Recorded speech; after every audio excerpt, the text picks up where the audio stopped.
and welcome to This Car Pod. I'm Nick.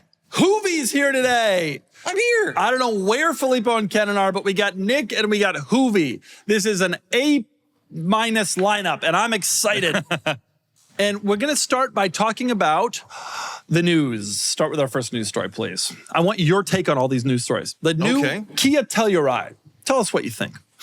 I don't really know anything about the old Kia Telluride other than your video that I watched 5 years ago. But are people going to pay 10 grand over MSRP for this Telluride? Yeah, I think they will. Really? People are still paying over for Toyota Siennas. Are you aware of that? That's still happening to this day. Over sticker for Toyota Siennas. You want a Sienna Woodland? Good luck. New Telluride's here. What do you think? It's a looker. I agree with your take that it looks very Range Rover from the rear. I think as someone who lives in the suburbs and has kids in carpools, this is going to be hot. I do think there will be over sticker. There will be a lot of demand. The number one question I get, and I'm sure you get too, is what's the best vehicle that has 3 rows? It is really, unless you have 100 grand plus and want an EV, which the R1S is the right answer. If you want gas and you want not 100 grand, this is the answer. It just is. I'm a Palisade man, though. You know what? It doesn't. To me, it doesn't matter. And it's actually funny because the Kia people brought the Telluride here, and they were going all these ways that they're different, all these ways the Telluride's better. And like to consumers, they're pretty similar. Yeah. I get that question. What's the best 3-row? I have put 10 of my friends into Palisades or Tellurides. Yep. I love the new Explorer is great. The new Pathfinder is surprisingly good, actually. I'm kind of off the Highlander and the Pilot, believe it or not. I think they've fallen a little bit behind in terms of tech, but everybody loves how this looks. Don't you feel like all of those vehicles are falling short vehicles? Like you wanted the Telluride, but you settled with like a Pilot because it was out of stock or 5 grand over sticker. What they've done that's especially impressive is the design of this car. Yeah. Everyone else wanted to make kind of an off-roady looking thing. You know, the G-Wagon's hot and the Raptor's hot and off-roading is big, the 4Runner, and everybody else like wanted to do it. And so they did like little touches, and Kia just went and made the car look boxy. Right. The Hyundai one, they just put red tow hooks on it. Yeah. The Palisade, and it looks odd. The Palisade isn't as right. This works. This kills. I think they did a good job facelifting this without making it too polarizing. I think the EV9 is kind of Hain, but the EV9 warmed us up so that this didn't become too polarizing. Again, like a reverse halo car. So nailed it. What kind of 3-row SUVs people drive in Wichita? 05 Cadillac Escalades. Yeah, I was going to say GMTs, baby. Yeah. GMT 800 still everywhere, falling apart, but won't die. That's still true here. I'm astonished by how many of not that body style and the body style after that, the one that came out in 07, I am astonished by how many of those are still running around. It's funny because those came from an era when people still had the perception that American cars were unreliable, which turned out to be completely false about those cars in particular. Yep.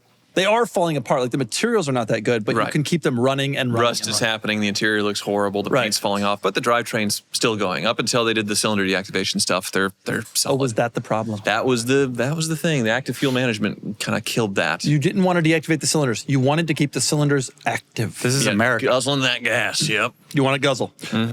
Next, so anyway, new Telluride. I just did the review. It's up. You should go watch it or not. It looks nice. And the inside too, right? Like good features. Quirks. Yes. They said that in the spring it's coming out, and I just think, just looking at it in person, I was astonished. I love the old one, and this one is even cooler. I am not a big fan of the little black things over the wheel arches, which I got a lot of comments about. They do not have a purpose. They are purely cosmetic. I think they're weird, but I also think they're only on the X Pro. I think the non-X Pro models don't have them. You know what else is weird? Just the name X Pro as a trim level. Yeah. Don't you think when you think X Pro, you think of an X professional? Yeah, like someone who Ken played Griffey tennis. Jr. Yes, Roger Federer is an X Pro. And I was thinking that's like an extra tier on OnlyFans, or something, Ooh, yeah. I like how you think. Yeah. Hoovie and I together is going to be a disaster for the editors. Give us our next news story, please. McLaren. McLaren announced a roadmap of upcoming vehicles, including a new Halo car that's going to be 900 horsepower, which I guess with the EVs, 900 doesn't really sound like a headline to me at all, but they're going to have a new really fast car that presumably will look like all of their other lineup. Right. And then they will have an SUV. And the SUV is rumored to be like a Cayenne turbo competitor in terms of size. So not like a cute little ute, but like a big boy SUV that you can bring all your finance bros together with, I guess. Yes, sculpted and muscular with presence. This is a rendering. It is not from McLaren, so who knows? This is not what it's going to look like. It looks good, whoever photoshopped it or AI. This is what it should look like. Yeah, I agree. It's a no-brainer because the Urus sells so well. It does. Among that crowd. However, and those are the type of people who also buy McLarens. Some of the rivals do not sell all that well. The DBX has been a hard sell since the day it came out. Have you ever Agreed. thought about a used DBX? Yes. Yes. Are they under 100 yet? No. When that happens, I'm in. Got to be close. It's pretty cool. Yeah, it needs to have the V8 or it's going to be a failure. If they're like, well, we're going to do it with the not. Well, it's going to be a plug-in hybrid. I mean, I don't know if it'll Then be it's a a V8 failure. or not. That'll be a failure. Big time. These are all plug-in hybrids. You can't launch one of these and not have it be a plug-in hybrid. Okay, it'll be a failure then. I would argue that an SUV from McLaren would be a failure anyway, just on its face. Have you seen what's happened with the Lotus SUV?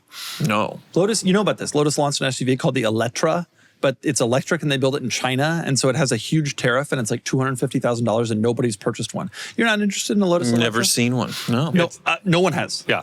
They don't exist. Did you review one? Yeah. I didn't watch that video. I'm sorry. was good. I skipped that one. That one, unlike some of the others, and I'm not going to name names, that one was pretty good. I apologize. McLaren SUV. As a McLaren owner That's right. and a former, Yes. you've had a couple. You had an MP4, right? MP4 12C, the SLR McLaren, which you have now. So Yeah, we're looking yeah. at it right now, just trying not to cry my eyes out. Yeah. I love the. What do you think SLR about so this new direction, a plug-in hybrid SUV? Meh. I know. They got to do it. Everybody's got to do it, right? much. Every vehicle after 2008 is dead to me. He hasn't paid attention in Carson's 08. I'm similar, but Yeah. I try. Yeah. Anyway, I think it'll be interesting. It'll be interesting to see where it's priced and all that stuff. You know, the Puro Sangway gives these automakers, and the Urus Yeah. give these automakers hope that they can get a lot of money out of these cars. But in some cases, they've been hard sells. If Ferrari did it, then no one has to have any shame about trying anymore. Like, That's right. There's no purist whatever for McLaren. It'll certainly be interesting to see how McLaren tries to translate its design language, which is very swoopy, mid-engine, exotic car, into an SUV. I still believe it did not translate well for Lamborghini. I still think Yeah. the Urus is an ugly car. I think it's been ugly since the day it came out. So this will be. Well, the you car- don't agree? You like the Urus? No. The cardinal sin everyone does is they just try to take their car and lift it, and the proportions don't work. You got to start clean slate. That has never looked good, and everyone's tried it. And 955 Cayenne. Porsche tried it the first Yep. Cayenne, which in years since has kind of become well regarded, but Yeah. I was there when it launched. Trash. And I remember people hated how that Yeah. looked. And the Cullinan, they tried to do the same thing, which was a little odd. And the Urus it just didn't go well. Integra works. Integra works. Yeah. You had one of those too, right? I did, yes. How did that You go? had a 12? I had a 12. Yeah. It was good. Was it reliable? Yeah, never had a problem. What did you buy it and sell it for? It's been years now, so 4 or 5 years ago. I bought it for a little over 100 and sold it for, I think, low 80s. Damn. Nice. Yeah. I want that car. I want a Bentley so bad. But he's had this Bentley Arnage that's been the worst car any of us have ever owned. That's different though. That was like pre-Volkswagen Audi. I don't like, know that the addition of Volkswagen Audi makes me feel more confident. I had a No, B5. it dude. helps. Yeah. My 2006 has been good for almost 3 years now. My 80,000 miles on it. 2006 Flying Spur. No, it's not Flying Spur. It's a Continental Continental GT. Yeah. I had a B5, a lot of issues. Frequently when I had my B5 A4, you drive along. You're talking about a B5, right? This is 20 years ago. You drive along. Yeah, but the Bentega's like 15 years ago. No, they're light years apart. You drive along, and sometimes the check engine light would come on. Not only would it come on, it'd start flashing, which if you look in the owner's manual, it says, immediately turn off the car and drive to the dealership, flashing. Terrified. You turn the car off, you turn it back on, no check engine light at all. That was the level of quality that my B5 A4. That's a great anecdote. You know, I'm hesitant to buy a Ford because my papa, who served in World War II for 1 year, he was actually, I found out, stationed in New York City during World War II. Damn, World War II vet. So very, very high risk yeah, situation. he had a Ford, he had a Model He T had problem. a Model T, and it wouldn't start sometimes. So the Explorer is just off the list. You're missing the point. Am I? I think I'm nailing it. Volkswagen Audi does not inject reliability, except to Lamborghini. They do compared to an Arnage. All right? The If your Arnage- baseline is that low, literally anyone can Yeah. inject. I have an unfixable Silver Seraph right now. Nice. It is done. What are you going to Yeah. do with it? I pushed it off a cliff. Have you thought about burying it? That's the thought. Remember when you didn't you get some trouble for burying So it? yeah, they loved it when I buried cars 10 years ago. And now, no, I can't. So I had an X6M that I dug a hole and buried it because it had the wrong engine in it. Somebody got a non-M engine to get this thing to run in it. So great. And then sold it at a Hoopty dealer auction. It shows up, I'm like, what the hell? And like trying to get like hammering in these lines and fittings to fit, and they're just leaking everywhere. It was a mess. So I was like, okay, dig a hole, bury it. That's my out to get YouTube videos out of it. Furious. Like that car could have fed all the starving kids in Africa. Who may I ask is they? Are you referring to the audience? The audience. The audience. Yes. The audience loved it when he buried cars 10 years ago. The EPA, however, their stance on this whole thing is unchanged. It's my land. Oh, wow. Yeah. You can't tell me what to do with my land in Kansas. or like jumping the Land Rover Evoque. I thought nobody was going to care about that. Oh, yeah. Oh, they were so mad. Every time you destroy a car on YouTube, you get an enormous amount of hate because you took a car away from from needy children. There were needy children, hungry children who could have eaten the car, and now they cannot eat the car. Yeah. Yeah. Even though it's a massive liability for anyone to give that car. Yeah. Yeah, to sell some of these cars. I destroyed an all-road that was already completely destroyed, and I still get hate to this day. And then I tell people about my B5. Next story. Ah, yes, something. Spyker is back or planning a comeback. The original founder bought back all the intellectual property. Obviously, there's that dude in the Netherlands that's like flying around to Ed Bullion's garage and fixing them himself. So the band is back together, and there's hope for Spyker. I have to say, with all the BS hypercar brands that are just, like AI generated whatever, Spyker is one of my favorites. Like I think of Spyker personally as cooler than Koenigsegg or Pagani in terms of just like, it's pre-2008. It's my jam. How many times has it failed? A couple. So it's on there like Fisker, it comes back and It's like the B5 Audi. You just turn it off and turn it back on. I will say, though, it has failed a few times. The cars were cheap. There's become in the last 5 years a real groundswell of interest around the cars. Yeah. The cars are now, a regular Seat's now a 350 car. And when the cars become valuable, this happened with Bugatti, honestly, the name starts to become valuable again, and the revival of the name becomes appealing again. And you could possibly see something coming out of this. It'd be cool. I drove Ed Bullion's. It was neat. I'd have a gated R8 over it. You'd have to get it right over the Spyker? Yeah, if they were worth the same amount of money, of course. Okay. But yeah. What? Why? Yeah. The Spyker It is like a gated R8, but a much nicer, yeah, fancier it's like this version. beautiful detail work, and you don't like the detail. You want plastic. The quality really, it didn't blow my mind in person. Like it's all built in my head, and I saw it in person. I was like, It's all this machine finished stuff on the dash. This beautiful leather, the open linkage, the propeller steering wheel. You get in that and you think, I really want plastic climate control. It's surface level, kind of just like gimmicks. I feel like you wanted like everything to be cast iron under the skin. Okay, well, it's not a gull wing, for God's sake. It's a Spyker. But it's like someone let's put all this stuff on the surface to make it seem like it's a classic car, and it's just it didn't work. For There me. is a little bit of Excalibur to it. Yeah. Where it's like there is some tricking you to think it's vintage, which I don't love. Like a vintage airplane is what they're going for. Right. When really what we want is to march forward. But like Singer makes a really beautiful handmade looking stuff, but they don't make it look like it's 1942. Yeah. But still, the Spyker's cool. It looks cool on the outside. I'm just saying. You'd rather have an R8. Yeah, You'd that's rather have an R8. One of the worst hot takes ever presented on the pod. All right. But that's why we love you. So he doesn't want Spyker to return. Oh my goodness. He's sitting here thinking, I hope to God this doesn't happen. Do you know that Spyker at one point made an SUV? No. Pull it up. The pecking to Paris? Oh, you think I'm going to be able to figure out how to do this? That's such a good point. Oh my good How Lord. did we always going back through the... Oh no. Okay. I think escape. Enhance.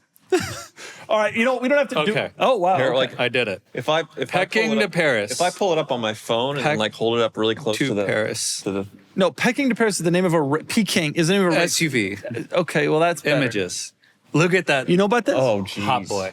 Talk about a bad Oh example. my good Lord. Nick, talk about a bad example of trying to take the car design and making it larger. That existed and still exists. Someone owns it. I would love to buy I that. would pay what that's we worth go. That's a better to buy that, which is, 45.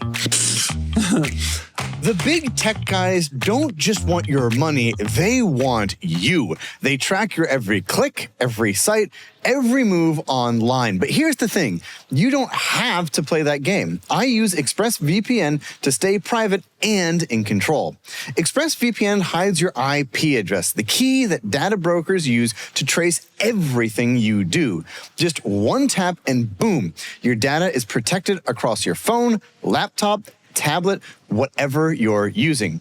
No computer science degree needed. I use it every single day, not just for privacy, but because it also opens up the internet again. Traveling, streaming, it's crazy how much more I can access safely. Go to expressvpn.com/cars to secure your data today. That's expressvpn.com/CARS for up to 4 extra months free. expressvpn.com/cars. All right, give us our next news story, please. Yes. Did you, Ford Lightning owner Tyler Hoover, it's good that you're here. Did you read this week the Wall Street Journal reported? It's because of his viral videos and all of the InfoWars type media establishments. I did not think that was going to go as I crazy forgot as about it that. went. You were like on Newsmax and stuff. I was everywhere. From Sean Hannity, Newsmax. What was that one guy? The crazy guy? Yeah, Alex Jones. Alex Jones. The F-150 Lightning. Wall Street Journal reported this week that Ford is likely going to cancel it. Ford has not communicated this. They have not confirmed this. But, you know, a story like that at Wall Street Journal is pretty well sourced. They also reported, I don't remember the exact numbers, but they sold last month something like 100,000 F-150s, of which 1,300 were Lightnings. I mean, it is like and of course, when you think about, it's not like a special edition that's cosmetic. Yeah. There was a lot of development that went into this truck. Yeah, you would think that they could keep it going since it's just on the F-150 platform, but it must be different enough to get rid of it. And I think the cost to make them, they're selling 1,300. I mean, because like the Chevys are on their own silver EV platform with the Hummers and everything else, so they have a big platform. But these are just my guess is that they're going to continue making it until there's some sort of F-150 facelift, and then they're not going to bother doing a Lightning. Well, the Maverick they've talked about, where it's like the under 30 grand electric Maverick, is going to nuke those because that's where all the buyers are going to go. That's right. You know, the majority of Mavericks I see are hybrids, and honestly, I think the use case is clearly there for a hybrid truck and a Maverick hybrid. People who are buying that already want sort of like an in-town fuel economy, fuel efficient kind of thing, and it works great for that. But boy, the electric truck didn't last, did it? Hoovie and I are into the F650 on the site right now. That's more our jam. Yeah, so that was an interesting chapter in my YouTube history, going viral for some crazy reasons. Because I bought it and I put a Model A pickup truck on a trailer, aluminum trailer, very light, and just tried to tow it 30 or 40 miles up and back on a full battery. And it is in wintertime. It almost didn't make it, not even 100 miles, towing a very light load. And I just made a video talking about it and saying this doesn't make any sense for any kind of use for anybody using a truck. I remember, this is a big deal. amount of news coverage that got. Yeah. I was everywhere. Do you have any regrets about the role you played in killing the American automobile industry? It was, I think they did a good job themselves. But yeah, getting emails from the higher ups at Ford and asking me, they didn't ask me to take down the video and things. It was true. Like ultimately, it was the truth. Well, somewhat. But then Alex Jones got a hold of it, and he's just reacting to it live as he's watching it. He clearly hadn't watched the video before, so he's looking at it. I'm driving in my neighborhood, and he goes, "See, it won't go over 20 miles an hour." And then just like speed limit. And then look, it can't even go. My first car is a Volkswagen Beetle, and it could do circles around this thing. And no, the thing's fast. So I do that criticism about it, and about Alex Jones not getting this right, and the defenders. Not to go political, but I mean, I am still. Alex Jones has defenders, even to this. You're gonna get it in the comments where they're gonna say he was right about everything. He's right about everything, and they get so angry at me for saying he was wrong on. I drove the car. I know what happened. I was the there. whole Sandy Hook thing would have settled all that about Alex Jones. No, but they don't. It's funny because all of this is common knowledge now. EVs lose their range in the cold and they don't tow well. That's not controversial, it was but common knowledge at the time, but not it was on that level. It was the video made it simple and clear enough. Yeah. Hey, here's a guy towing in Kansas. Like this isn't some there's nothing trickery. This is just a dude. And I do think that was interesting. And honestly, I don't know that video necessarily had a huge role, but the facts that came out of that video are a real reason why this truck has not been successful. Yeah. And it's the cold weather's especially bad on these because they don't do any kind of battery heating with them. Yeah. So then that's the big difference with Tesla, where they're still a big hit in the cold, but just not as bad. And so these are just atrocious when it gets cold out. I'm not surprised that this is happening. This is getting canceled. It seems like a niche use case. Even in California, I don't see that many of them. It's a shame though, because I think it was a really well-engineered, well-designed vehicle. They were super excited about it when it was first coming out. Yep. And here was Ford like not doing some stupid EV that looks like an egg like so many of the early EVs, but like actually creating a full-size truck that was a truck. Yep. And this also ties into other EV news. Give us the Maybach information. And it's not really just Maybach, but Mercedes is slashing the prices across the board of their EVs. Much like the Lightning, after the incentives ended, the sales plummeted. Yep. There's a lot of reasons for that, and I think a lot of those sales just got pulled forward. However, you can get $50,000 off on a Maybach EQS. A brand new, so they're $100,000 new. I had one that was a 109 sticker that I bought for $34,000. It was a 2022. An But these are EQS. These are like this. The example that I saw was a $200,000 sticker you can get for one. For like an AMG or a Maybach? The Maybach. Maybach Maybach. EQS, which has been a very hard car to sell from what I've heard from my friends at Mercedes-Benz dealerships. Possibly the hardest new Mercedes-Benz at all to sell. They're saying $50,000 coming back on a $50,000 discount if you get a 25. Well, it seems like it's one of the few cars where everybody's rolling with 20 or 30 grand negative equity and they can hide it in those cars. So that's the only way they're moving them, I think, currently. But talk about negative equity. You roll negative equity like that. Yeah. I know. Your next person said better be a cruise liner or something. You get gap insurance and you point it towards a tree. And that is actual dealership advice that, we like, hey, you got gap insurance? Just aim for the front right of the car. Put it in. That's. I used to tell people that down at Tyler Hoover Chrysler Dodge Jeep Eagle. But yeah, I was not impressed with the fit and finish on the EQS, and especially compared to the S-Class. And they're the same price as the S-Class. And they're so different as far as the quality. Like the door creaking and just that kind of stuff. I was like the only EQS defender, and I still am. I think they drive amazingly. They are so comfortable. They drive great. Do you want to hear this every time, like this cracking, popping noise every time you press vehicle that Mercedes-Benz sent to me, which I'm sure was very representative of the overall market. Completely fine, no problems at all in that car. And my review was not aided at all by the fact that they put a nice little box of chocolates in the passenger. No, I loved that car, and I liked it a lot when it was new, although it seemed like a bad value at the time. But as a used car, I would put up with a lot of creaking in the door for $34,000 3-year-old car. When I bought it, and I was researching the car to see what other people had said about it. I watched your video, and I think you said this is going to be a big hit for Mercedes or something like that. You were calling it out like this is a game changer here. Well, listen, it felt like it was going to be a game changer.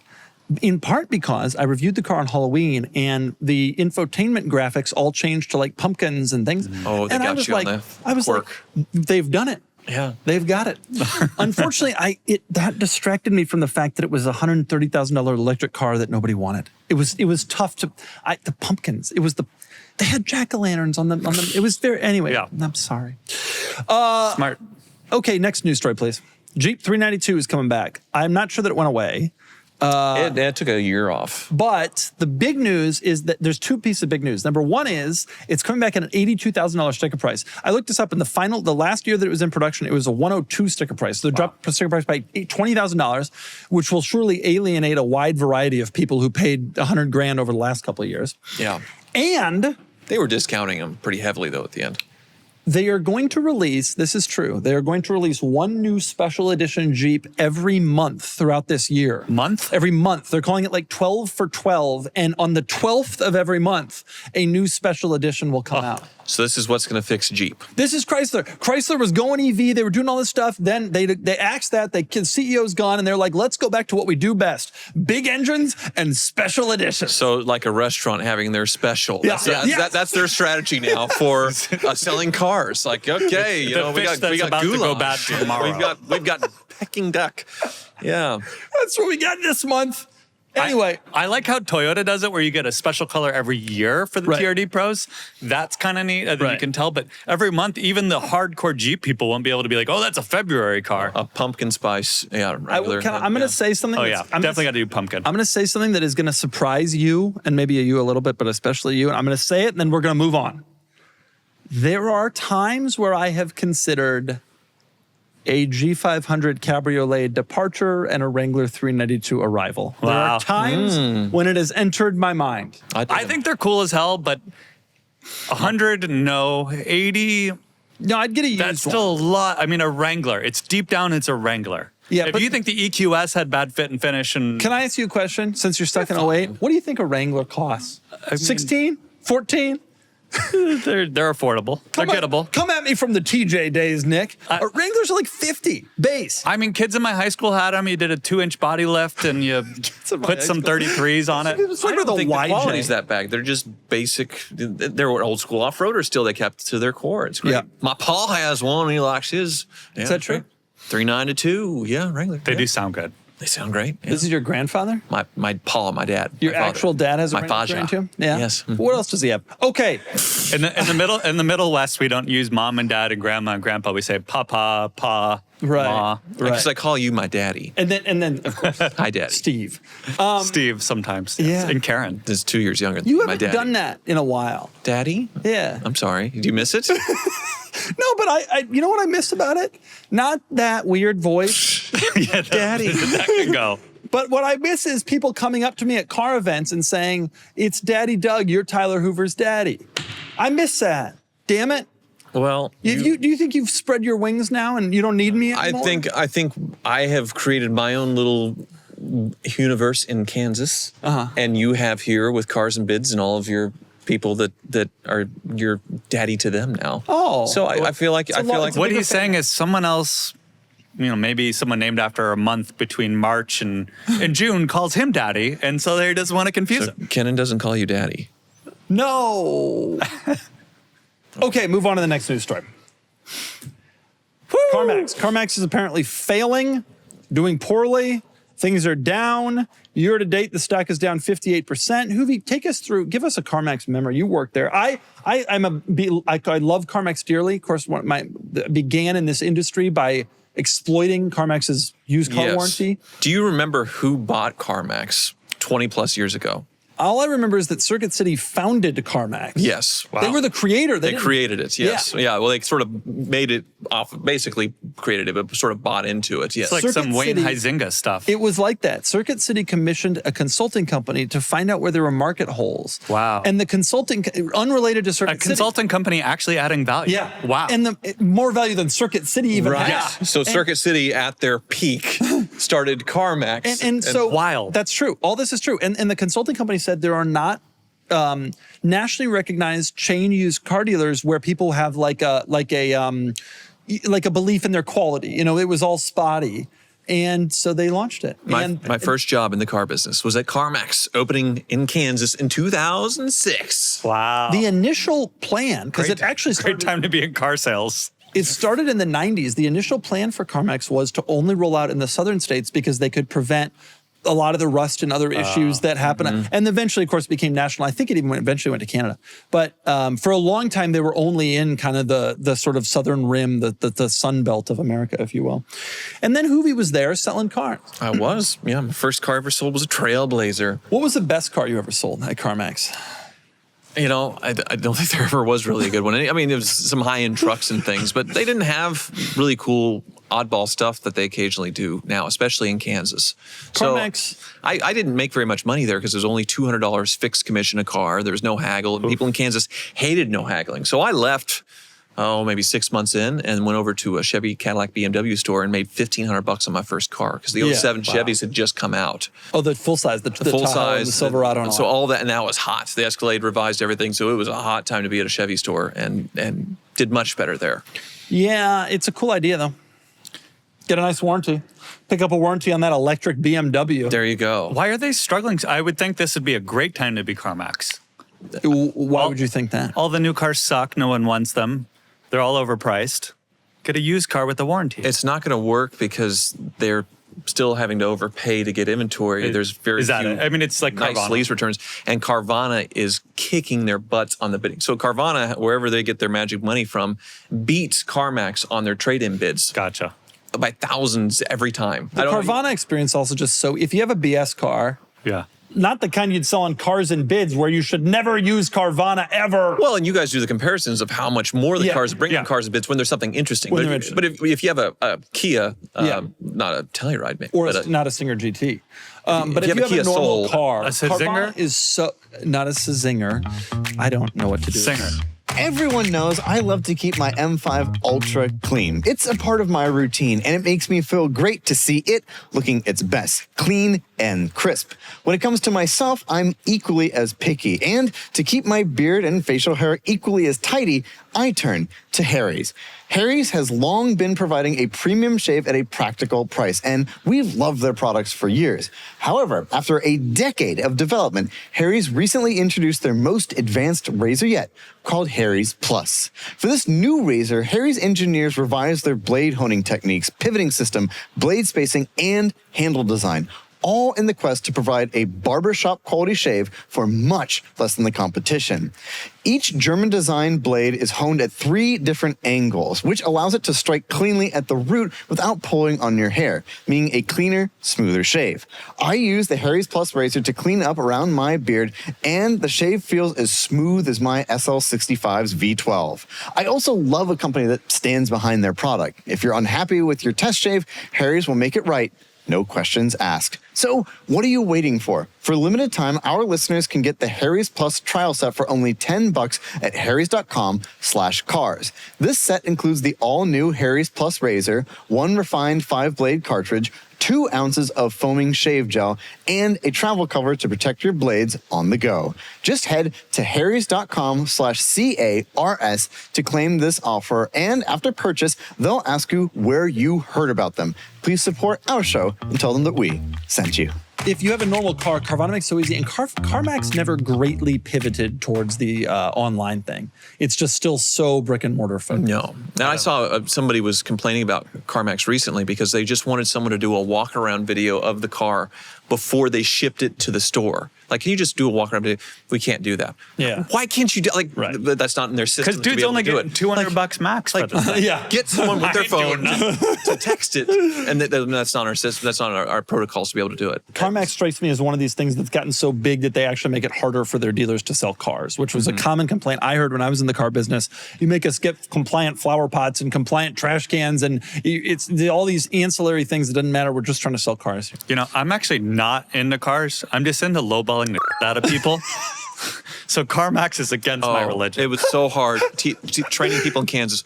What do you mean you can't give me $2,000 off this camera? I can't haggle $1. I don't. What they thought it was me just being. I would a jerk. be like, Tyler, give me like your wristwatch. Like, give me Right. something. Because other than that, it was the only other. Give me no a free haggle- coffee. I don't care. I need value add here. It's like Scion had just come out. Yeah. And that was no haggle. Yeah.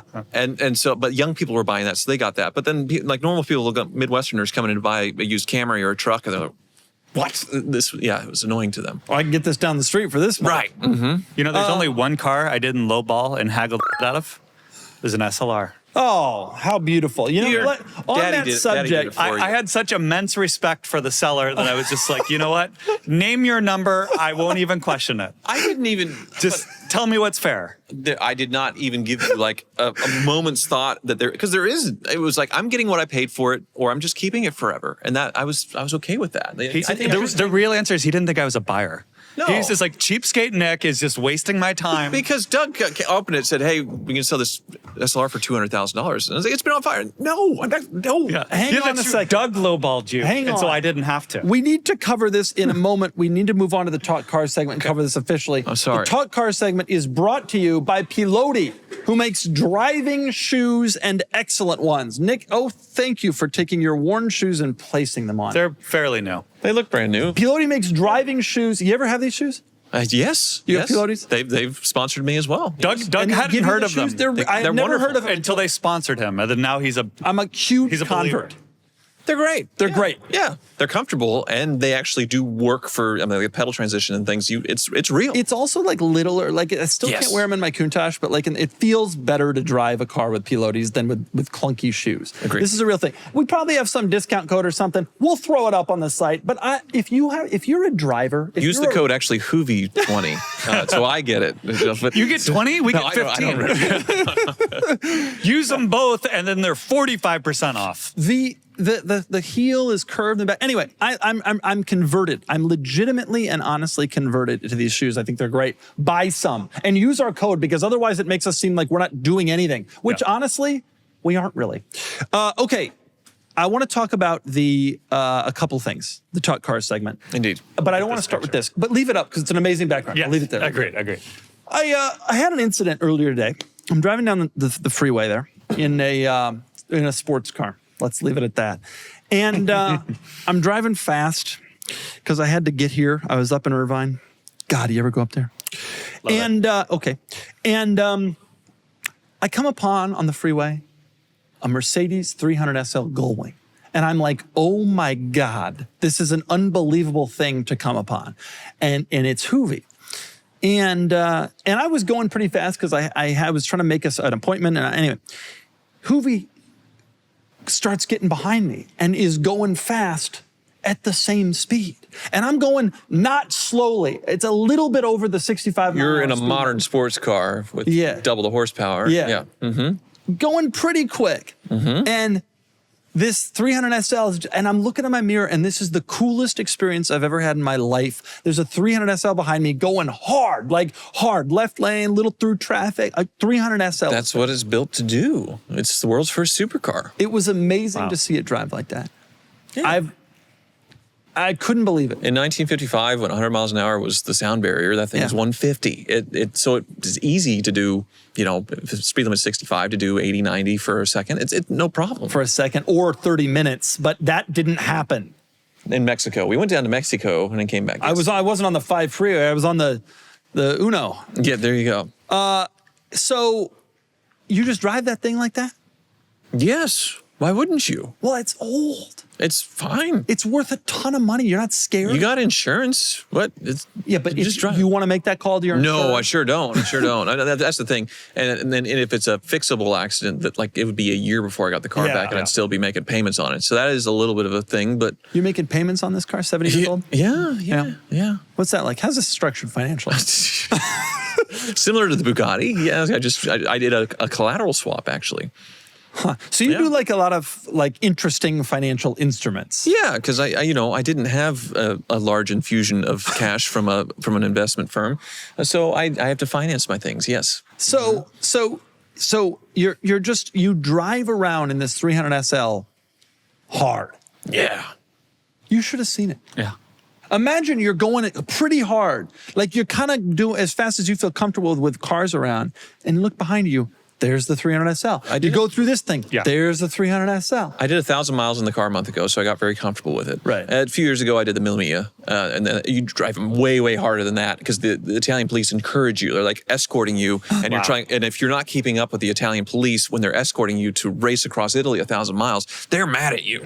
So it's like, this is a 1955 car, and I'm going 100 and what? And there's normal cars and pedestrians and everything. Like this is crazy. And then I have an ex Formula One driver in the passenger seat, Karl Windlinger, German or Austrian, and he's like, "Go hit it." And so, yeah. Is there anything you haven't done?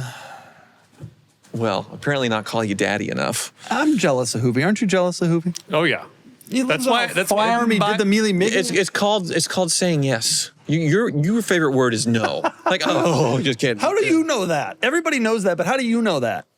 You shouldn't know that. I say yes to you every time you reach out. But I do like saying no to stuff. I got invited the other day to some press launch, locally, and I was like, nah, I can participate in that. Can we rewind? Why are you here? So your car presumably was being worked on. I wanted some lunch. No, I was getting it sorted out after the rally. So the car hadn't run in over 10 years.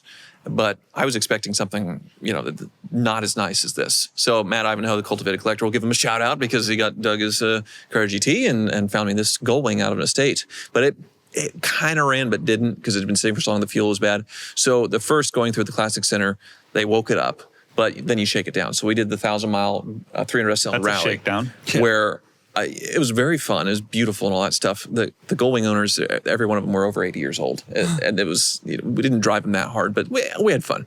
So then it was leaking everything. The oil cooler exploded, so we had to bypass that. The radiator was leaking. Some coolant hoses were leaking. It needed a lot. The fuel delivery was still a little weird, so it needed more massaging at the Classic Center. So I picked it up from there, went to Jay Leno's garage and parked it next to his, and he drove my car. Legit.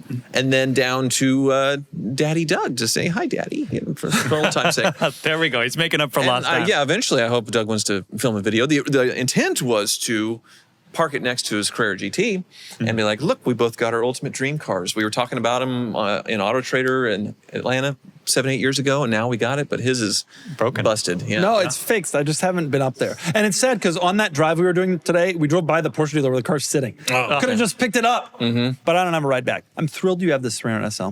Thank you. What did it cost there at the Classic Center? Oh, the repair number. cost? Have you announced this yet? I don't want to step No, on I a haven't. video. I haven't. But they're honestly, they're really taking good care of me. I mean, they wanted the car to be used for some events and stuff, and so it's $500,000? $500,000. 250? No. 200? No. 175. Full retail on what they did would barely be six figures. Can I ask you this? Are you concerned? This is a big investment for you. I mean, it's an Indeed. expensive car. Yeah. Are you concerned at all about the fact that the folks who have them are older and what's going to happen to that market in the next 20 years?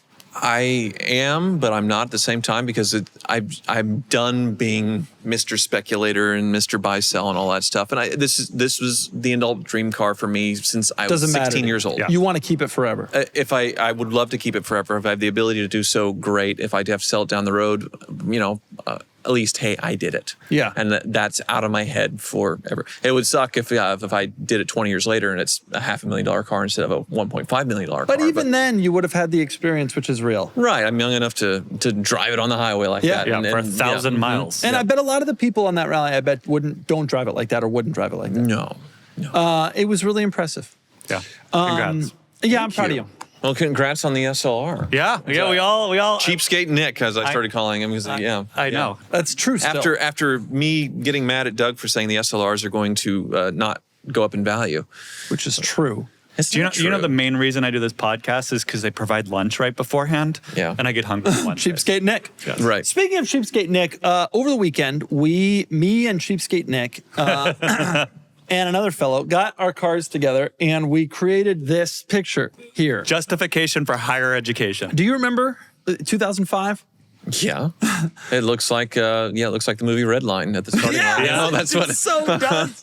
Eddie Griffin's about to wreck that Enzo. Right. Do you remember? I mean, this was, to me, I always felt that it was the SLR, the Carrera GT, and the Enzo, just those three. The market has treated the Ford GT quite well, and obviously, from a value perspective, it now obviously deserves to be in this group. Probably a Veyron should be in here too. Yeah. Maybe a Mercy. But like, this was it. Yeah. Absolutely. So we have a friend who has these two, the Carrera GT and the Enzo. He does not have an SLR and a Ford GT. And so once Nick got the SLR, we realized, hey, we could put this Yeah, together. we got to do it. And so we did. Great color palette. Yeah, it's wonderful. Yes, it is upsetting because honestly, if you hadn't agreed to the 275, because I wasn't advertising for sale, I wouldn't have sold the car. Oh, you're looking at this picture and you're wistful. He had a very CarMax mentality there. What was the sticker on this new? 490 or just 5, yeah. Someone replied to the comment and was like, oh, what do you mean it's 04 rich? It's rich today. All the cars have gone way up in value. And there are a couple of, not the SLR. All the other ones have though. And in fact, from a percentage basis, the Ford GT has increased as much as the Enzo. Isn't that Wow. wild? Yeah. Or the Carrera GT. I don't remember, one of the two. The Enzos were 650 new. Now they're like 4.5, 5, 5.5. Carrera GTs went from 440 to 2 for that yellow one. My Ford GT was a 155 sticker, and it's probably a 500 car if it didn't have the miles I have on mine, which most of them don't. It's crazy. You know what? Hoovie and I are off speculating, and we buy Mercedes that are certainly going to lose more value in the future. It was amazing to get these cars together and relive what I still consider to be. Yeah. There's been some really strong 300 SL sales lately, and a lot of younger people are getting into the more hip rallies like the Colorado Grand and that kind of stuff. So I'm hoping that the crypto bros keep up. I have to Goldwing's tell going you- to be Yeah, like, it's Goldwing's a Goldwing. The thing, that's the thing. Like ultimately, I think a lot of these cars will lose their luster and lose value. I'm looking at you in my rearview mirror today thinking, I would buy one of those. I wouldn't spend what it currently is. I can't. But I when would. $1.5 million in Yeah. 10 years isn't $1.5 million, Right, obviously. exactly. If it did lose or start to decline with inflation going, at some point I'd step in. It's like a C2 Corvette. There are some cars from that era. I'm not into cars from that era, but there are some cars from that era where you would do it at the right number. Yeah. You've had pretty much all of them too, right? You've had the 65 Mustang that was the club racer. You've had, there's a real Shelby. You've had the 66, Corvettes, 350, in the 427, blue. 66 Corvette. You know what hit me the other day too? I was thinking about this because Goldwings 300 SLs are way more expensive than they should be if you look at the production numbers. There's an enormous number of 300 SLs. In fact, from a market cap perspective, the 300 SL is the most expensive car ever. They sell for $2 million, and there's like 3,000 between the coupes and the roadsters. It's an unbelievable number. They're not rare. They're pretty easy to find. There's always one available. Every rally has 7 of them, in part because they're so easy to Save use. this for your Sunday video where you talk down the value. But what hit me was the F40 is the 300 SL of the next generation. Yeah, that agreed. also is a car that should not be what it costs. A car has no business being 3.5 or 3 million, considering how many there are. But the thing about the 300 SL that is equal to the F40, there's something. There's like the something icon. special. Yep. It transcends production numbers. It transcends performance level. It is a truly special car to everyone beyond just standards that you use to judge other cars. Right, and driving them, they live up to the hype. Yeah. So that 40 definitely lives up to the hype when you drive it. These, they feel like something decades newer. I think this certainly lives up to the hype. F40, I think it's more about the last Enzo's car. There's a lot of special things about it. The drive is not. The 300 SL drives incredibly well.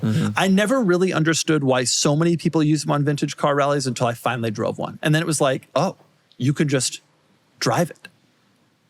Like it's a car. Yeah. Which is so untrue of every other 50s car. There's so much BS you have to contend with. Right, and it's because of that tubular chassis for the most part, and that's why the Goldwing doors exist, because of the big sill on it. So, Have you driven a Roadster? I have driven a Roadster, multiple Roadsters. Is it better? It's better. They're a little more powerful, little easy, More comfortable. comfortable. Steering's a little better. Yeah, brakes. Doors. That's Doors the thing. don't go up. Yeah, That's the thing. When push comes to shove. He sent an SLS to a group chat the other day and was talking about how cheap it was. It was like SLS 120. 120 for SLS Roadster, but You to can me- barely buy a Kia Telluride for look that. at him. Look at him. He sums up So, my attitude with his look. on the Goldwing rally, they're allowing SLSs because a lot of these older people are just like, okay, I can't do this anymore, even though they're pretty easy to drive. So the SLSs show up, and you're just like, because most of them are Roadsters. Yeah. Yeah, I mean, the problem that I have with the SLS Roadster, I think the coupe is cool. The Roadster, especially since they came out with the AMG GT, Yeah. It's tough. like they look pretty similar. The AMG GT probably performs better. It's not like the SLS Roadster has a V12 or some crazy characteristic that makes it ultra special. The Roadster is just kind of a car, to be honest. I mean, it's a really cool car. It drives incredibly, but it's the coupe is like the where it is. I know. But it's effectively the same car, just different doors and roof, and it's a 60 grand discount. Like it's a 40% off deal. But I would argue, and I usually prefer the convertible version. But I Goldwings would and argue, Roadsters, why isn't not it? take it to the AMG GT Roadster at that point? You can get another 60 grand off at the same performance level. Yeah. But it's the same story with Roadsters and Goldwings. The Goldwings are worth more. It's just As they should be. it's the icon. Yeah. As they should be. I had to pay for it. It's not like yeah. Yeah, but you'll get it back when you sell it. You know what? I'll buy it from you. Okay. Sadly, summer's over, but I lived in my chubby swimsuit by the pool, and I've kept the streak going into fall with their everywhere pants. They're lightweight, water-resistant, and surprisingly durable. Perfect for driving, whether I'm squeezing into a 300 SL, hitting indoor go-karts with friends, or heading straight to a date after. If you want to look sharp meeting the family this holiday season, check out Chubbies. Their flannels, pullovers, and quarter zips are ridiculously comfy, like should come with a warning label, comfy. And they'll keep you warm and looking good when you're going to football games or going to holiday parties. I've been obsessed with their flannel overshirt. It's like a classic flannel, and your softest sweater had a baby. Perfect fit, super cozy, and I wear it nonstop once the temperatures drop. This holiday season, spread cheer and a little drip with Chubbies. For limited time only, Chubbies is giving our listeners 20% off your purchase with the promo code DOUG at checkout. That's DOUG. Or if it's Black Friday, skip the code and grab the bigger markdowns at chubbiesshorts.com. Make sure to support the show and tell them that we sent you. Okay, we want to talk about one other thing. Do you have any interesting talk, Kari? Oh yeah, the This was curated rally. on the topic of Yeah. a rally since it's come up a few Have you been times. seeing these pictures? I know, it's insane. How come you're not invited on this stuff? I got invited. Oh I've been my invited. God! You're getting. I'm not. I went once to he had a Countach only rally, and then he invited me to the next one, and I couldn't do it. And I know I'm, yeah. Because I'm the guy that usually says yes. And I actually socialize in a normal human way without prying into people's personal lives or asking really odd questions. So like Deeply personal. generally like, let's invite Hoovie. He's pleasant to be around for the most part. You think that's my problem? Your social skills could use some I'm not. The work. questions aren't odd. It's what I want to know. Look, I don't want to talk about boring stuff like other people do. I want to get into the heart of the matter. I want to get in. I want to see what's really going on up here and in here. But people don't want to, like, most people don't want to know about baby mamas and, like, the things that you want to know about. Have I said anything about that today? I've been very respectful about that today. Speaking of, how are... Oh, jeez. I'm doing great. You brought it up. Anyway, so you think that's why Tamarian doesn't want me around? Damn. I could be driving next to this 430 Scoot with Montana plates, or next to that McLaren with Montana plates, or next to that Singer with Montana plates, or next to that Carrera GT with Montana plates, or next to that 959 with Montana plates. When I did that doesn't have plates at all. So when I did the Countach rally, Yeah. it was only 300 miles. It was like Half Moon Bay into Monterey or something like that, just around there. And 30-something cars, and probably 10 of them went down, and like most of them permanently. Like it was something like, we cannot fix this on the side of the road. It was pandemonium, and it was only curated in their crew, one crew keeping it up. So I do wonder when I see these images, what's really happening? Like, I know these cars. Like, One of them broke down, and so they all parked by. All right, let's do a picture right here because this car's now done from the rally. Supercar Unlimited did one where they were all turning left at like an intersection, and he was like behind saw there, that. and it was like, I just can't imagine being in traffic and seeing that and be like, I am dying. I have reached heaven. Yeah. This is a hallucination or some kind of like acid trip. It's it was incredible. unbelievable. The pictures coming out of this, and they take all these high quality professional photos. It doesn't matter. It doesn't have to be. Yeah. Just a random photo of something like this it's incredible to see these cars. It's so rare that people are actually using any of these vehicles, let alone all of them together. yeah. They really one-upped our Instagram post from last weekend. Yeah. Yeah. We post all the big 4 and they post the big 20. Man, if only I said yes to stuff, we could be on this rally right now. But it's not just like and it's not a polite no. And then you document this on the channel. It's like, hey, would you like to go to this with me? And just, It's gotten so bad. People have now started to DM me saying, Doug is too famous to respond to me. No, that's not true. Is there a connection on the flight? That sounds like an amazing experience. I love the invite. Thank you so much. You're such a great guy. I can't make it. It's like, how dare you ask me? And that's what. It's not. It's also like, you'd be like, hey, do you have time for a quick call? He'd be like, I'd rather eat my eyeballs with a fork. Well, I'll like tell they're you like this. over the top notes. I will tell you this about phone calls. It is hard for me to explain how many times in every single day I get a message from somebody asking me for 5 minutes for a call. Truly, I would say five times a day I get a text, can you have 5 minutes for a call? And my experience living this life is that when you get a question like that, it is not a 5-minute phone call. Yeah. It is a 14-minute phone call. And if you said yes to all of them, you're on the phone 2 hours every day about this BS or that BS. And people, I just text me, email me. Let me respond on my time. Yep. That's my phone call problem. Well, and you call me more than you text me, which is Yeah, interesting. well, you And answer my calls. You answer, but I already know. Okay, it's Doug. I need to do rapid fire answers right now. Like, and I need to be quick about it. I need to be concise. And then I do, and then okay, bye, man. It's very. So the Mille Miglia thing, you were like, Miglia. you're like, I'm going to do it. Yes. Mercedes invited me out. So I said yes to Mercedes inviting me out at Monterey Car Week, which you had not attended in 20 years or whatever. Because he says no. It's like, oh, it's just so hard. And So they invite me out, and I drive a Roadster. It's my first time ever driving a 300 SL anything. And at the end of it, it's like a religious experience for me. And I'm tearing up, like there's tears going on. And this guy, thankfully, he doesn't think I'm a total nut. He's like, I'm going to get you another shot at driving one of these. And it was the Mille Miglia. Wow. So that was, With Carl, the Austrian, in the passenger seat. Yeah. Can I tell you the real reason I say no, since you're calling me out on it, since we're here on the pod? I've got more no stories to add here, too. A couple of years ago, I received some cash. And at the same time, I had a kid. And then I had another kid. And I really, really, really only like to be with my community and my family. And so I get invited to go on this You press have trip. children. Yeah. No, I have children. I would never do a rally, for example. It's just, I would just rather be with my family. I know it's unusual, especially for dads. I have come to realize a lot of dads actually enjoy kind of getting away. I do not. I feel the exact opposite. I really, really I miss enjoy. my kids too. It definitely tugs, but you still want to experience life. Well, I feel like I've done a lot of life experiences. Like I did a lot of stuff. And now That's the true. next stage of life I'm experiencing, which I am more excited about fatherhood than I ever expected that I would be. The milestones and things. Yeah, Yeah. It is very fun. And like, Yeah. if it were up to me, I don't think I'd be working at all, truthfully. And there are a few reasons why I still do it.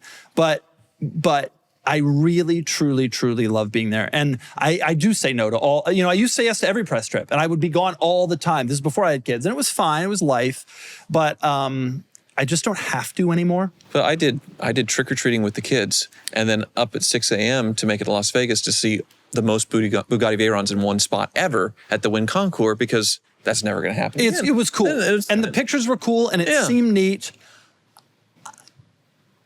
And The reality is there's in between of I say no to everything and I say yes to everything. You be selective the day with what of that thing, I went to a pumpkin patch with my children. We did a lot of games. We learned to throw darts for the first time.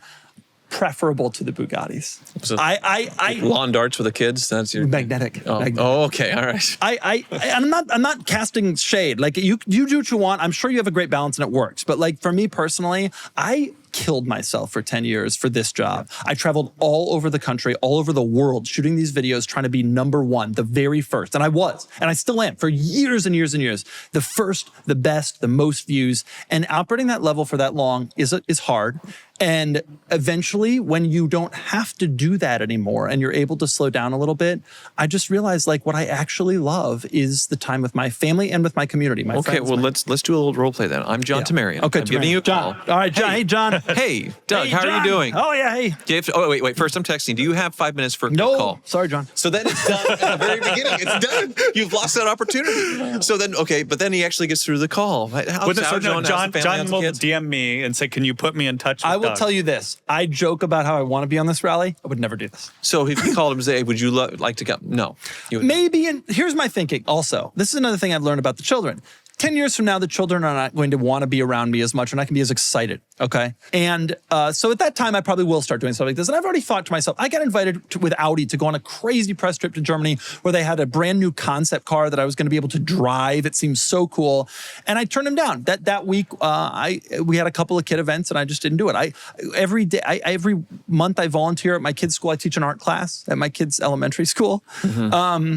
And I get it. I'm cramming a lot in a couple of days to get home. But yeah. One day when the kids don't care as much, yeah, I would say yes to this kind of stuff. But having lived through the time when I traveled everywhere around the world for personal reasons, and I did a ton of hardcore work, and it was a lot, and now I've transitioned to this space, I want to really live this part of the world, my life.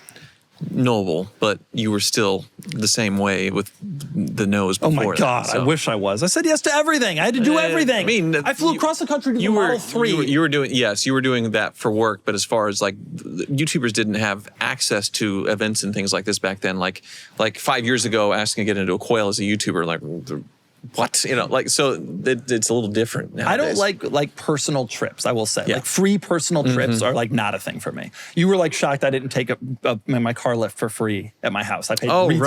right. I don't want to do the whole quid. They don't care. They just want a picture occasionally with the bin pack showing. Like they didn't ask for anything from me. Think you've got to drop big money or spend hours in the kitchen to make great food at home? Think again. Every Plate brings restaurant-level meals straight to your door every week. And we're talking dishes like crispy buffalo ranch chicken and cheesy Mexican street corn hash. These things taste way too good for what they cost, and you'll spend less money on these flavor-packed homemade meals than you would on groceries or takeout. And every recipe is ready in 30 minutes or less. It's the easiest way to upgrade dinner without overthinking it. I use Every Plate and I'm honestly hooked. The ingredients are fresh, the recipes are clear, and everything just works. No food waste, no decision fatigue, just legit good meals that actually taste wonderful.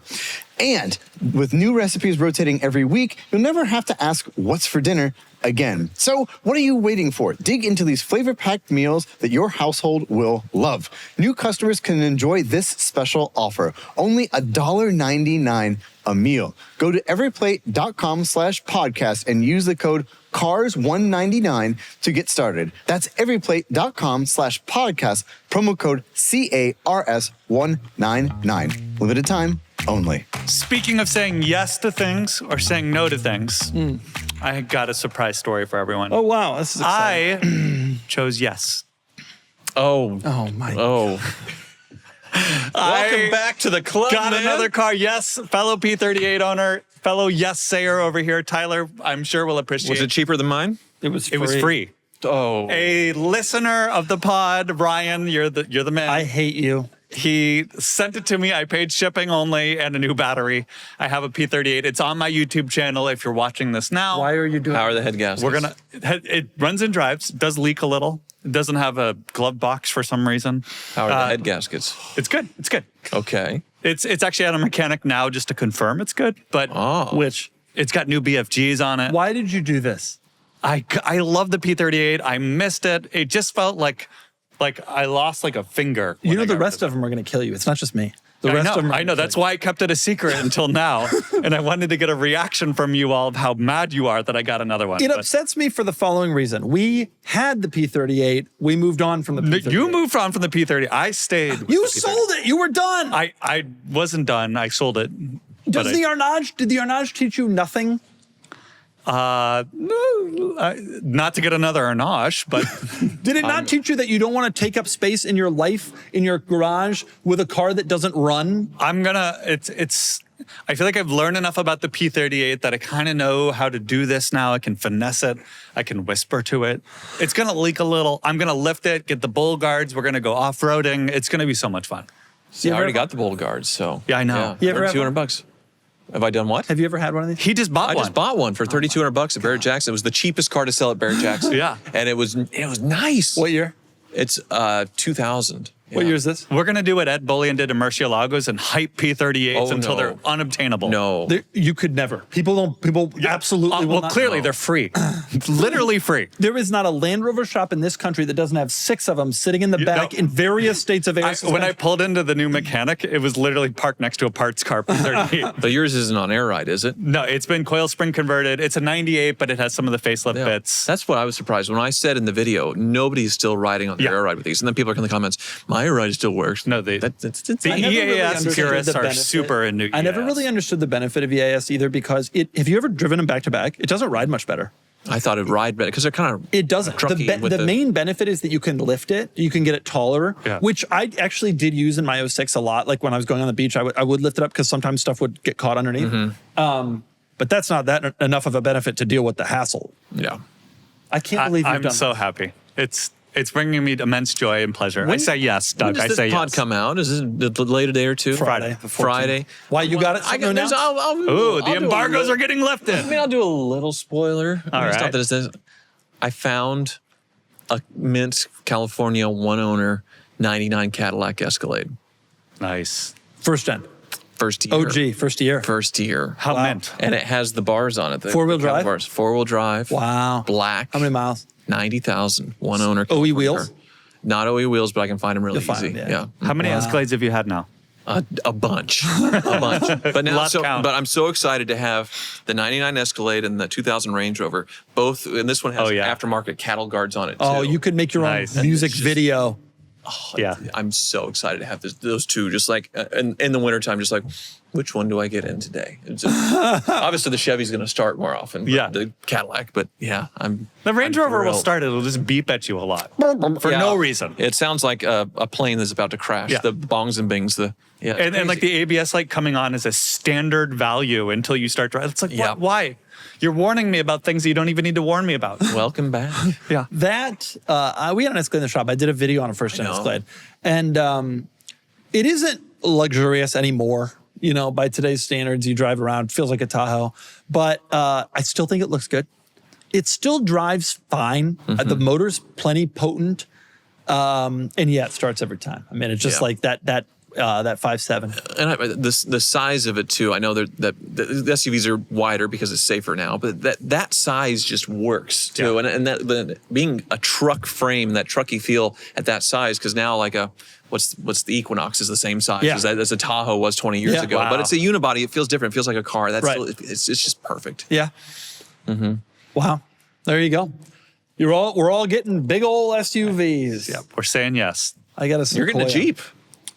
I wouldn't rule it out. I just know the G-Wagon isn't going to last me forever. And I think the 392 Wrangler is the coolest, reliable, fun SUV you can get. You could probably dig up an Evoque in his yard. I don't think that's any more reliable than the Jeep. Actually, didn't he sell it on the site? I did. Yeah. I can't believe you did this. You're going to regret My it. favorite part of this is the guy that contacted me and I thought it was a scam forever. And then he was like, oh, can you send me $200 for a new battery? I'm like, okay, finally, that's the catch. He had commented on my last P38 auction and said, I admire how well aligned your glove box was. And I thought that was such a weird comment. And then I realized 3 years later, his glove box is still not even hanging on from the dashboard. So Yeah, I had like, that makes someone sense. offer me a W12 Volkswagen Phaeton for free. They'll just send it to me. But the opening email, and I won't say it exactly what it was, but they were a porn star and they want to give me a Phaeton, an adult entertainer. Did you do it? And my friend Jake, I said, hey, you want this Phaeton? And he took it. But it was like wanting to collaborate. And I was like, I only would want to know what they're thinking. Oh, And I would want to know. what they're Collaborate. thinking. You have some fans in certain communities who would like to know what they're thinking. Daddy. Okay. I want to talk about the Bentley, and then we got to move on to market report. We have yeah. The questions are great this week, and we don't have a lot of time for them. Market report's gonna be super quick. Can we quickly discuss the Bentley and what's going on there? Did it? Oh, that's the end of the slideshow. The Bentley is photographed. It is going live next week, Thursday. However, I want your advice here in the Talk Cars as a market expert. If it goes live Thursday, the auction will end the following Friday, which is Black Friday. In America, it's one of the biggest shopping holidays. One, is that a bad idea? Nick, get the car sold. Okay. But is Black Friday a good day to sell a car? Here's what's happened. This Do I need to offer free shipping? Repeatedly over the last 6 months, he's been trying to sell it, and every time he gets close, another warning light comes on, another problem pops up, Been there. another issue comes on. Done that, yeah. And I wouldn't quibble over the date. I would get the car live as quickly as possible and try to conceal as many of the obvious flaws. We're being super honest. It needs to go to the right type of person that. I feel like by Black Friday, people still have money in their bank. And as you get closer to Christmas, it's getting like drained. Like, yeah. well, okay, I need to wait till after Christmas before I recover. So I think you're safe. And the car When I think biz, it'll be it was always early slower. Black Friday, like doorbuster time, not. I think you're midday. still safe. I got a In the big car vid biz, going live on Black Friday too, which I think is going to bring people to the site. Either way, you need to get it gone. You're Well, going to lose an enormous it is amount of parked money. behind your head, and it is not moving until the shipper comes. to And pick it up. may not even move then. No, That's the thing. I mean, do you? I guess you've gone through it enough, but like I feel bad selling a car that I know is not going to be good for someone down the road. This car is as nice as it could have been. He bought a crappy one on Bring a Trailer that was so crappy they refunded him his fee. Bring the trailer. I'm sorry. bring the trailer. Bring the yes. trailer. Yeah. And it was really poorly incorrectly represented. Yeah. So he bought it and he knew it was kind of a crappy one. And it turned out really bad. He brought it into the office. The first day I had in the office, this coolant smell was like someone had poured coolant up my nose. And he's over here like, I don't smell anything. I don't. It's true. but he's gotten it a lot better, but it's still an Arnage T and a kind of a project. I feel like with cars like that, I sort of want to like curate the buyer almost. Yeah. Like I need to pre-qualify them to like, okay, can you handle this? Where when you put it on auction, you don't know who you're getting, and Right. you know. So No. The Murcielago owner is a great guy, but he's incredibly fastidious, notebooks on everything. And I've gotten a lot of post-sale questions, not complaints. Like he's being very kind about it, but like probably 5 times a day, it's like hey, how long do the bat wings go up? At precisely what temperature? And you're like, okay, I want to make sure that type of person does not buy the Arnage because I would ideally never like to hear from them again. and like one of Doug's legendary stories is when you were selling your 360 and the people that wasn't there a lawyer that was trying to litigate it with you, and like, as far as like the price and like how horrible it was to sell a Ferrari And sell I always, to a lawyer? I always hate that kind of thing. And I'm always trying to get out. And I'll tell you, my Land Cruiser is the worst car sale experience I've ever had. But we don't have to discuss that here on the pod. Instead, That's where cars and biz is so much easier, I guess. it is easier, although like, I sold that on Cars and Bids. But anyway, the rest of my Cars and Bids sales, by the way, have been incredibly smooth and easy. And part of the benefit of Cars and Bids is you really can do a lot of real disclosure and kind of point back to the listing when they come at you later. Yo, this was here. It's honestly my favorite part. I'm shill, whatever, bias. Cars and Bids having the just bullet point known flaws. I know, it's so nice. That is buried on other auction sites, or at least not as clear. Like it's kind of then like you couldn't have overlooked this or misread it. It is bullet points, point. impossible to miss. Yeah, it's with good a for- bold H2 heading tag saying known flaws. Yeah, it's good for sellers and buyers. And I didn't tell you the doors in the SLR don't all the way. Yeah, you did tell me about the rear view mirror, and I think Well, I didn't think about it and it was the summertime, so the doors are much better when it's super hot outside. we're going over SLR I'm post-sale.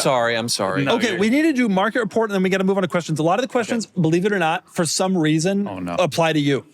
Just even though we didn't say you were on the pod, a lot of them do. As long as they're not the questions you kind of like to ask. Market report. I want to talk about the Evo. who's it brought by? Can you go to the Evo? The market report is brought to you by Hoovie's Garage. It's the greatest automotive channel on YouTube. He's got a farm now. There's a silo, a grain silo. And in that silo, he keeps his grain there, folks. This is the kind of channel you want to support on the YouTube. Hey, thanks for repping the merch there, the blouse. Yeah, That's wonderful. the silo That's right the silo. there. Mhm. That's right. Holy crap. This is all the way from Butler County, folks. We're not even in Sedgwick County anymore. Are you doxing Tyler right now? Oh, was that not public? I That's fine. It's fine. I thought everybody Yes. knew where this. You got the plates on all the cars. Yes, it's fine. All right, pull up the Evo, and then we got to go on to questions. How do I pull up the Evo? You go into there and you type in Evo. Evo. All right, now hit enter. Now go down to it. You see this sale? No. We sold last Wow, that's money. week 06. Now this is the best Evo. What did you sell yours for? I gave it away in sort of like a You buried it. sweepstakes thing. This is the best Evo, okay? The 9 was the last of the old school Evos before the 10 came and kind of screwed things up, which Yeah. I actually like the Jeez. 10, but the 9 is really cool.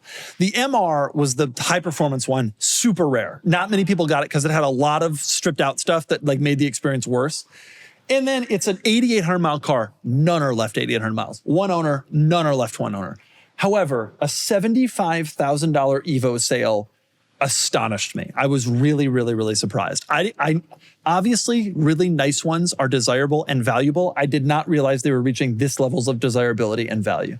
It's pretty cool. My favorite quirk, that Momo steering wheel, also in a Lamborghini Murcielago. That's right. See, and I thought the 8s could do this, but not the 9s. So Then I think the community feels that the 8s and the 9s still had that kind of cool old school Evo thing to them. Okay. And I feel that way too, as a guy who really loves Evos and still wants a 6. Amazing result though. But you got to figure this is one of those find another cars. Like you're never going to find another one owner MR with no miles. It's just not going to happen. I was watching Too Fast, Too Furious on the flight. It was on American going up. That movie holds up. Oh, with yeah. that Evo and the Eclipse. I The haven't Eclipse is a seen- joke, but the Yeah. Evo, I so haven't rough. seen 3 and up in years, but 1 and 2 are great. they hold up. To this day, Yep. great content. Your pockets aren't empty. I love that movie. Glad you were watching it. It might be my favorite movie. I was thinking about it on the plane, like I'm smiling the whole time. I'm laughing at all More the than jokes. one? I think more than one. I think just because I like the muscle cars and stuff in it, and like it's more diverse as far as because it's a little more JDM-y in the first one, and but like, it has everything in the second. Yeah, one. that's true. That's So true. It's not the one too where Paul says "cuz." Pockets ain't empty, It's like, cuz. don't worry about it, cuz. Yeah, whatever. Yeah. That's at the end, yes. And it's in Florida. Number one is number one. Number one is number one. Yeah. I mean, there's just too many danger to manifold. There's just too many things. Well, the whole that movie is that when memeable. they have the gun where it like electrically fries the car when they shoot it. Oh, I when they have forgot all about you know? that. So the Evo's, he's like sticking out the Evo, like trying to get the thing off and throws it off, and he's like trying to electrocute himself. And yeah, it's great. It's the best. Race Wars. Yeah. One is so good. It's just like life-changing. More than you can afford. Do you know that the entire Fast and the Furious franchise was based on an article that was written about a guy who like embedded himself in like the nighttime tuner community doing that kind of thing? He wrote an article for like New Yorker, and they based the movie on that. And years later, he admitted the article was fake, and he didn't actually do any of the stuff. Wow, I didn't know that Crazy. part. Yeah, good stuff. Anyway, Eve and I, you interested now? I did it. I mean, the Evo 10, but it was fun. That was probably a 35 car and it was new, right? If that, Yeah. for an MR. Mm-hmm. Okay, we got to move on to the questions. Questions are brought to you by April's channel. April's Garage. April's Garage, yes. which is a great automotive YouTube channel. I very much enjoy April's Garage. Collaborating with her. What does Yeah. April think about the Gullwing? She is very supportive of the Gullwing. Yes. And Does she want an NSXT? her dream car is the Buick GNX, ultimate dream car. Not a Does she already T-type. have one?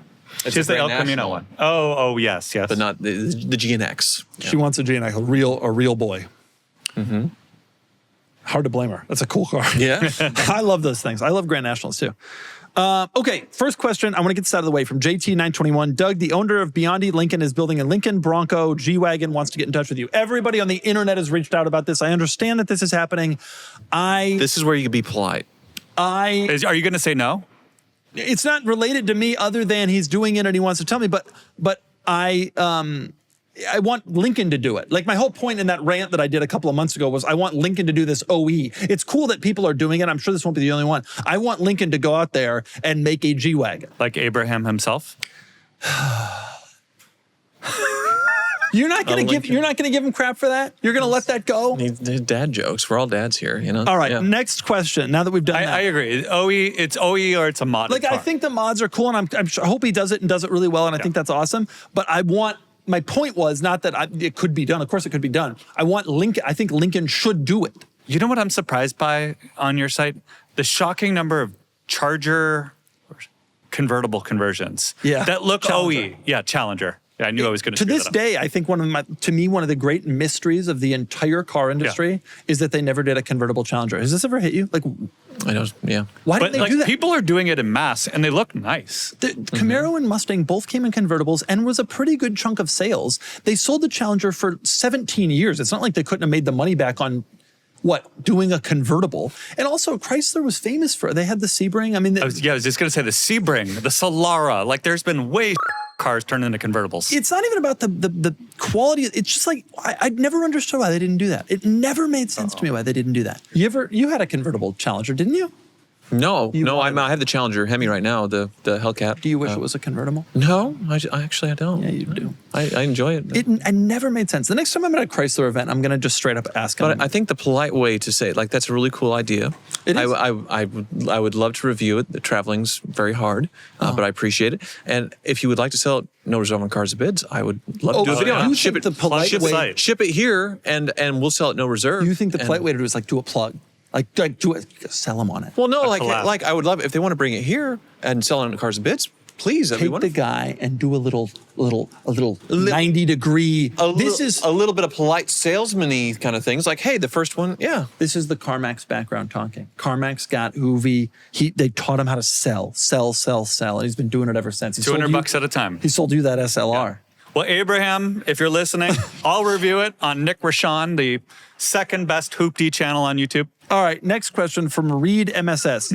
Hey, Doug and friends, do you get involved in the car shopping process for your spouses, or do you let them pick the cars they like, even if you might not? I'm curious what your answer is. So funny enough, are live now on the Cars and Bids. I'll plug your business here. Oh, yeah. We picked cars for our significant others.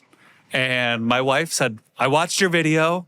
Horrible choices. I completely disagree with everything. In fact, I would not be caught dead in the first choice you had for me. So I don't. No, my wife, she picks cars based on feel, based on vibes more than anything. Yeah. And it's very hard to predict how someone's going to feel about But the vehicle she's driving is one that you purchased with limited Yeah, no, I bought it for input. myself and then like gave it to her basically. But had I involved her, it would have taken longer and like no, she needs to make the decision for her.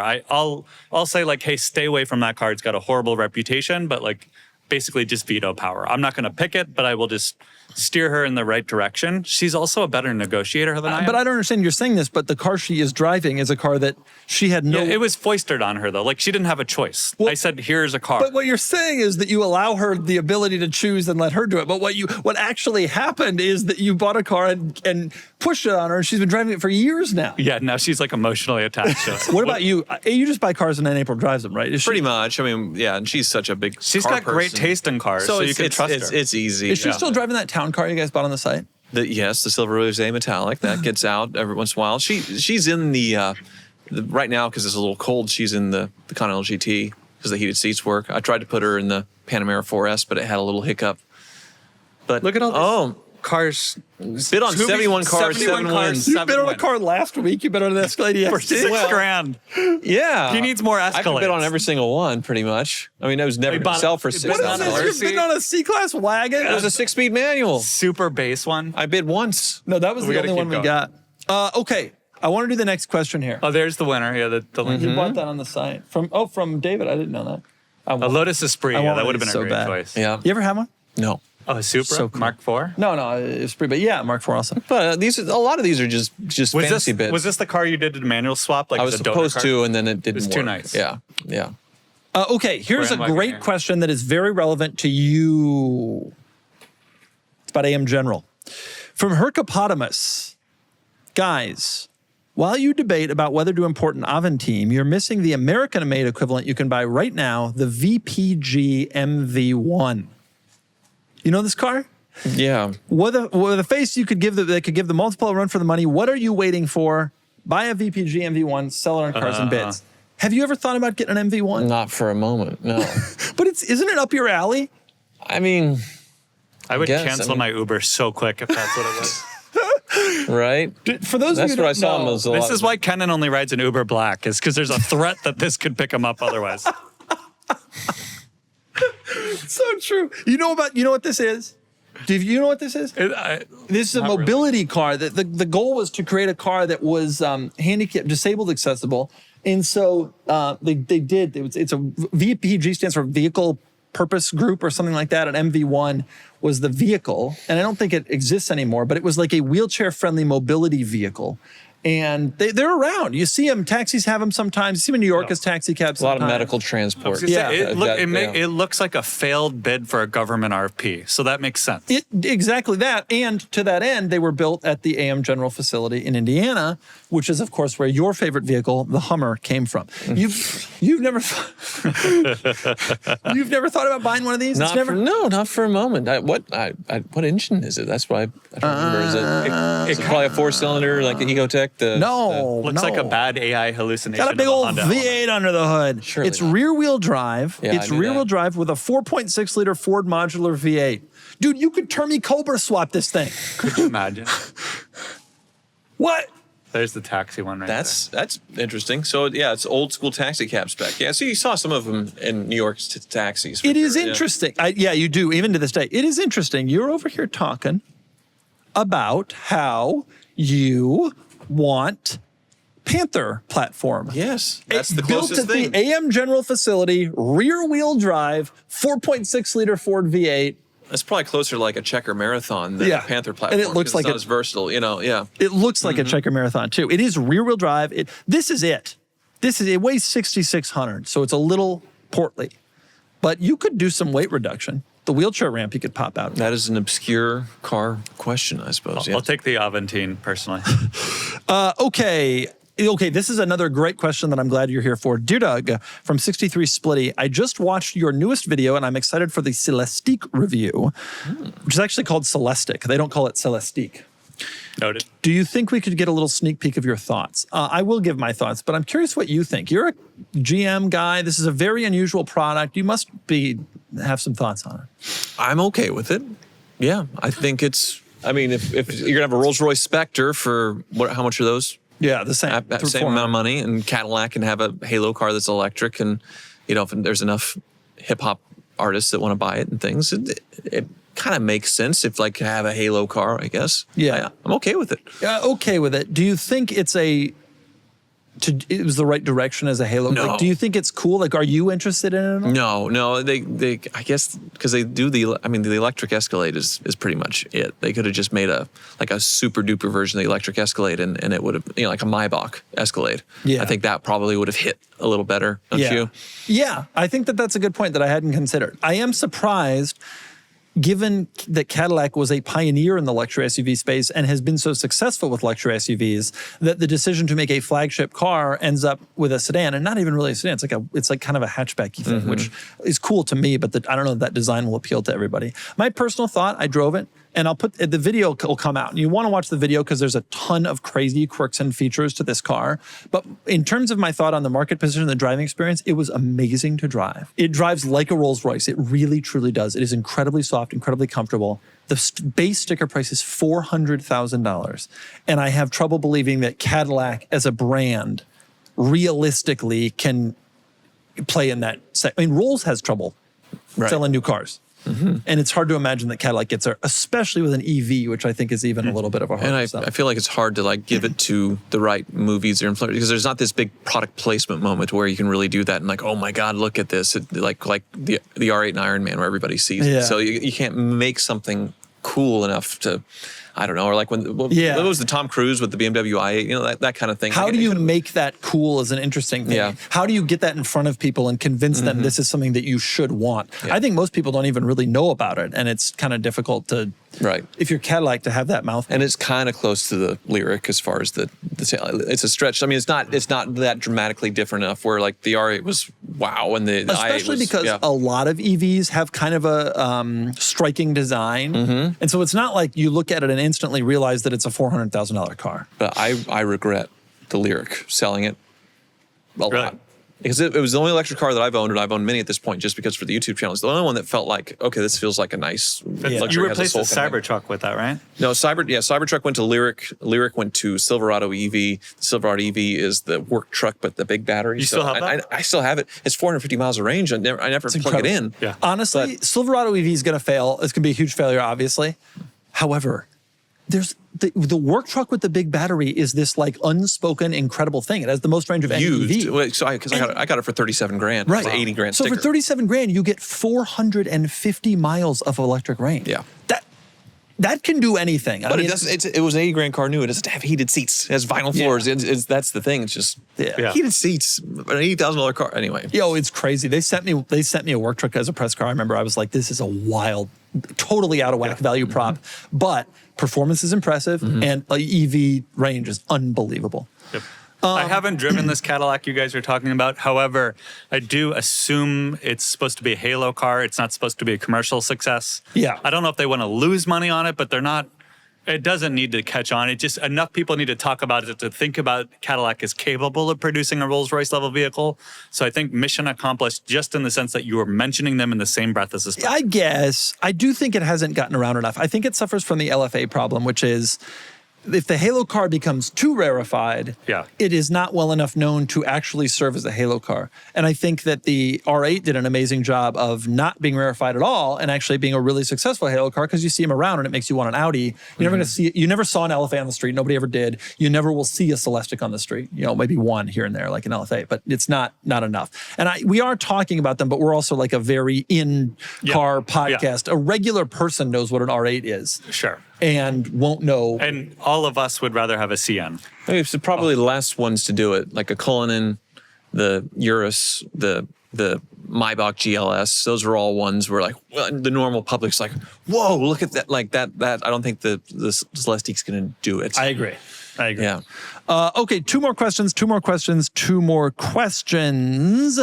Reed 1971. This is for all of us. Okay, so Jaguar comes to its senses, realizing the rebranding is crap. The horrid stuff they've been putting out there is crap. You've been hired as a think tank to make Jaguar have a 100% successful turnaround. What would you do? What would you do? We'd go back in time and invent Carmax. Not Tesla, Carmax. I think about this. It's an interesting thing. Jaguar has one unusual hamstring that no one talks about, which is that they can't do SUVs like everybody else because Land Rover already does that. Yeah. So it's not like they could just show up and start making a full line of luxury SUVs. The Land Rover dealers and Land Rover as a brand would freak out. And so Jaguar is always going to kind of be stuck not doing that. So as long as SUVs are hottest, Jag's got to do something else. And sedans are dead. And if you want a British sports car, you get an Aston Martin. They're kind of just in no man's land. There's not and there's not a not that lane for many them to people swim in. want one of those. Yeah, right.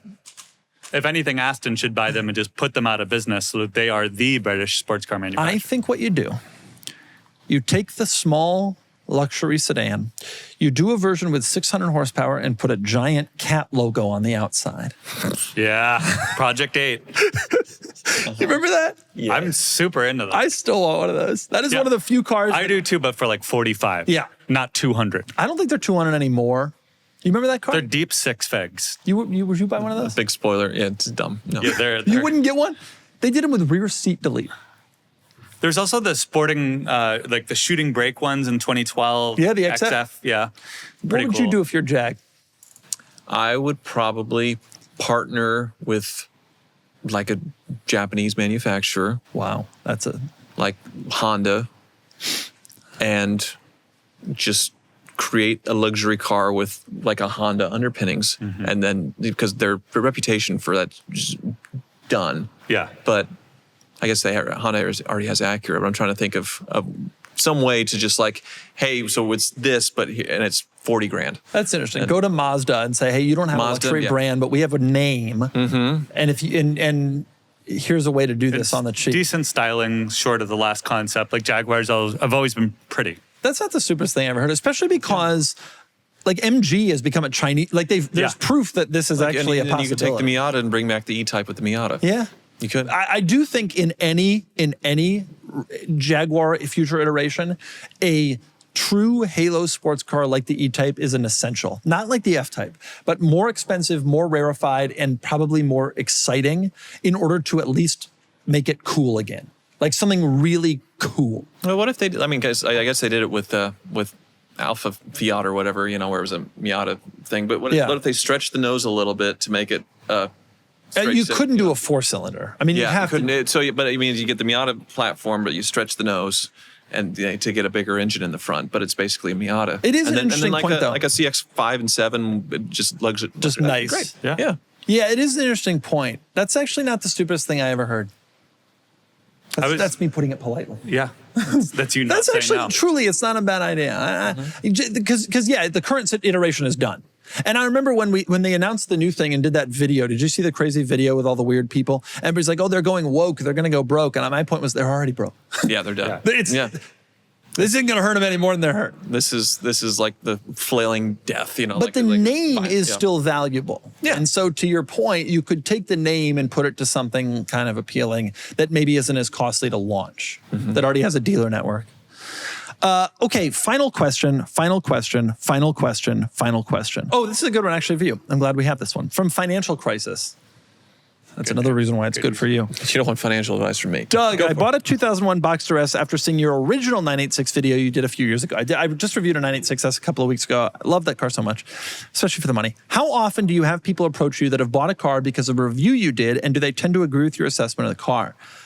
It happens to me at least a couple times a week. Someone will come up to me and say, I bought my car in part because of you or entirely because of you and your video, whatever, which is so ironic to me because for years I had to fight the automakers on getting me cars, and people are making purchase decisions on YouTube all day long. They understand that now, obviously. do people do this for you? You don't review cars the same level. Well, because I buy them. Yeah. So I bought some. But you're still my giving YouTube good- model is terrible because I have to actually buy the cars, unlike you. but you're still giving a lot of opinions and information. And Yes, and usually it's, I bought this because of you. I am so sorry. For the most part, that's my standard answer. I'm so sorry that you bought that. But it's a thing. But people do say it. we are influencers. We influence. We're yeah. influencers. We are influencers. Yes. You've influenced me to say yes. To try, or to just say no politely, not like, oh God. Do you How know dare you my invite me? Do you know my rule about where I'll travel? Yeah, well, you can't have a connection, right? That's definitely true. Yeah. But that I won't go north of the Hyundai building on the 405. Hyundai has this headquarters off the 405 about, I don't know, an hour and a half from here. And if it's north of there, I won't do it. Bummer. Say no. You probably got a rule like that. You won't go to Oklahoma City. I mean, no, I'll go anywhere. Yeah. He will barely come to my house. It's under much objection and duress. When I was sending you the title and it was Encinitas Rise, and I immediately thought, oh no, because I just knew that Doug probably just killed you for living there. I immediately knew, like, I just felt like the abuse that you're taking to I think it's north. the best part of San Diego Let me one ask you a could question. possibly live in. Let me ask you a question.